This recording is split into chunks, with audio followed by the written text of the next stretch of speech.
ole ton trum chu subscriber te tan kan siat to zong polo ni mai the Nimbu ten tia Limbu ten tia hami that na chi sang hi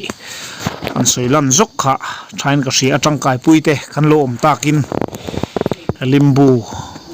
Limbu ti in kan soi mai nga helai kan soi danin Nimbu ti te ponoma ser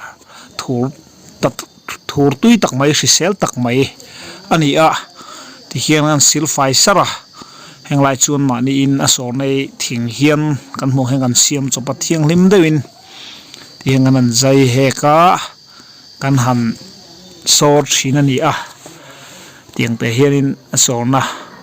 a hian ni khata hian tam tak asor chu atheya litar za atanga za somnga Limbu lenda na zirin asor manani tiang asor na siam hian chu kan soi masalok ani Limbu hi athakop mai atui hemi atui fir hi asi sel mai machine tan hian ti sangin helai kan soilan bak a hian tam tak pon mani thati lo ton hriat to pon nei the henglai kan ton hriat chian ngei mai ani wangin kan an soilang tel do a that zia hi a vaidam doi siam te a hian arin tlak zok man chu o kan ti rum ani chu tiang khop chuan helai chun kan hmang tangkaya vaidam doi siam hi kan ngai meuh lo ani sitang khosik khi thlasik le ni pui atanga thlasik in thak bo ruak tiang velen tam em a chu tianga chunin a thakop maya Limbu tui hi tui tlem han pol tum te kan nei a tui fira han in te po kan nei a hemi kan han ei dana hi chuan uemeno khat thi kan an siam kan han tlak pop maya huwa sitang wang khosik han om dewa po hianin minute somvel bak hi om man lo are wang the chu tiang chu ania a tha em chu lo wale hei pum nuam lo pum ti deu treu ang chi pum nuam lo pum na kan han tiang chi on om ver ngot thina hian Nimbu tui hi kan an tlak pop zel mai soda tlem han pol hian a rei hi anangai lo renga are hin are wang thin ni ti hian asona kan siam chopa hin kan han sora atui lo chuak hi atui nai khop maya arisel po arisela tin ko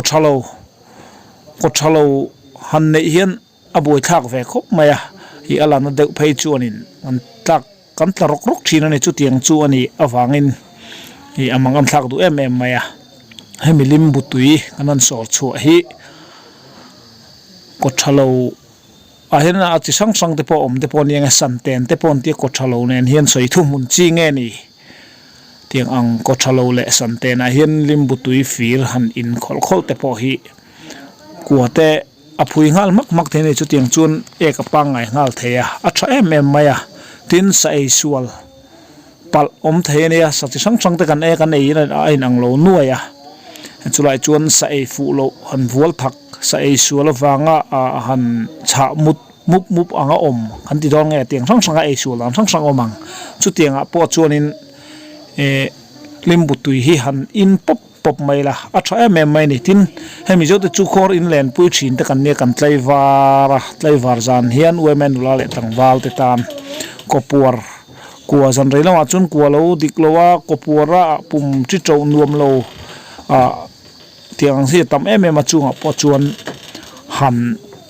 inila a tha mai ni helai huna chuan Limbu tui hi kan chele khop maya chu wang chuan a subscriber te pon hi a that zia hi kan hriat du chuan lo ti chin taila bazar lama te po leitur oma Limbu ching te po khotina kan om thlu tur angai la chu tiang chuan Limbu that na hi han tem ve te u vaidam doi to tak lei ngai lovin hi kan that pui ngai kan han dei sei ani ka ti zong kha han ni le phot mai te se